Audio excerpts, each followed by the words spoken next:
Imagine a scene, not so different from many difficult moments in history.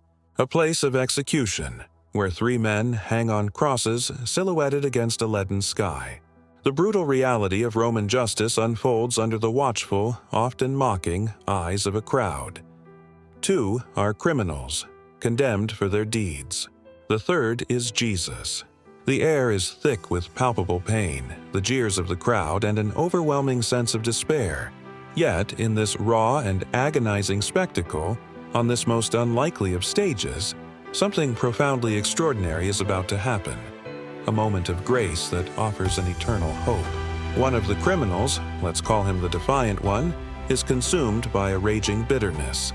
His fear and pain have curdled into open hostility. He turns his head, straining to look at Jesus, and sneers, "Aren't you the Messiah? If you are so powerful, save yourself and us. Prove your divinity." His voice, raw and filled with venom, isn't just a physical cry of agony, but a spiritual rejection. He demands a miracle, a show of power, even in his final moments. He sees Jesus as just another failure, another broken promise, refusing to acknowledge any truth beyond his own suffering and defiance. There's no repentance, just a final bitter challenge, a desperate demand for an earthly intervention. But the other criminal, let's call him the repentant one, hears all of this. And as he hangs there, agonizingly, something shifts within him. Perhaps he's been watching Jesus throughout the long, brutal hours, listening to his words of forgiveness, witnessing his quiet, dignified suffering. He might have seen the compassion in Jesus' eyes, even towards his executioners. A seed of understanding, a spark of remorse begins to flicker in his tormented soul. He turns his head with immense effort towards the defiant thief and rebukes him sharply. "Don't you fear God? We are justly punished, for we are receiving what our deeds deserve. But this man has done nothing wrong, absolutely nothing deserving of this." Think about the incredible courage it took for him to say that. Hanging there in excruciating pain, with death staring him in the face, he not only admits his own profound guilt, but also bravely defends Jesus' innocence. He recognizes Jesus' inherent goodness, his pure righteousness, even when the entire world around them is condemning him, mocking him, and reviling him. This isn't just an intellectual assent.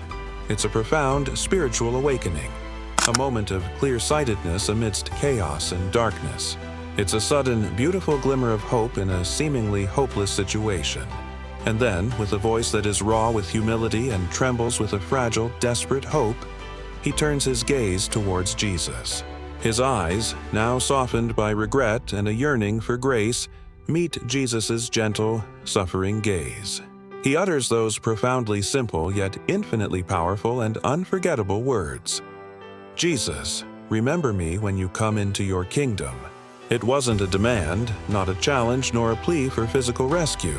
It was a humble, aching request for remembrance, for mercy, from a man who knew deeply and undeniably that he deserved none. He wasn't asking to be saved from the cross, but for salvation far beyond it.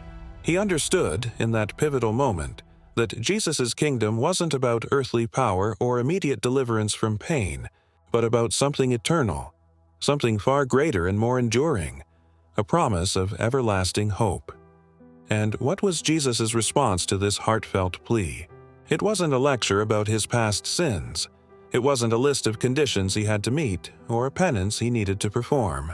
It was pure, unadulterated grace, delivered with the ultimate, astonishing promise. "Truly, I tell you today, you will be with me in paradise." Today, not tomorrow, not after a long, arduous period of penance or good deeds, but today.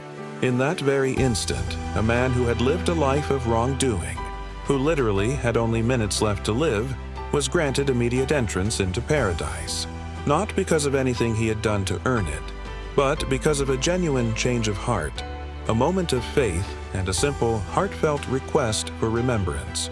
This is the ultimate testament to boundless hope, a second chance offered even at the last possible moment. This story echoes through the centuries, speaking to us in our own modern world. How often do we feel like it's too late for us? Too late to change, too late to apologize, too late to make things right. We might carry the burden of past mistakes, believing we've crossed a line from which there's no return. We might feel overwhelmed by our past choices or that we're beyond redemption. But the thief on the cross reminds us that hope is never truly lost. It's never too late to turn, to ask, to believe. His story is a beacon, illuminating the truth that even in our darkest hour, a flicker of faith can ignite an entire eternity of hope.